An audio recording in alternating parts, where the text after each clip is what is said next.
Ախ դու հայելի ինձ ասա, ով է ինձանից ավելի սիրում։ Վայ։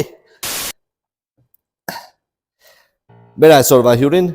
շատ են կապում միստիկայի հետ, բայց նա 6-րդ զգայանի Գաբրիելը չէ։ Մեր այսօրվա հյուրն է Հայելին։ Մինչև սկսել ասեմ, որ շատ լավ տեսք ունեք։ Տխուր առիթներին ձեզ չենք տեսնում, դուք չեք մասնակցում։ Ինչ եմ ծաղիկի փողել չկա, հա։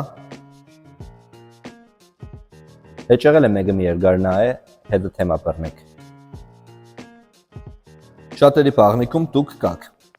Այ Մոնիկա Պելուչիի պաղնիկում մինչև ձեր բեղել է։ Էջ ինչ եք տեսել։ Պատմեք իմանանք։ Պատմեք։ Ասում են ամեն երեխա իր տան Հայելին է։ Չեք կարծում, որ նոր սերնդի անտաստիրակ երեխաներին պետք է նոր ասույթներով սաստել։ Ասում են վամպիրները հայելու մեջ չեն արդացոլվում, այդ դեպքում իրենց ամուսինների կյանքը ուդող կանայք ինչպես են քսվում։ Դե ինչ, եթերում թավակյալի պատկաստներ, կհանդիպենք։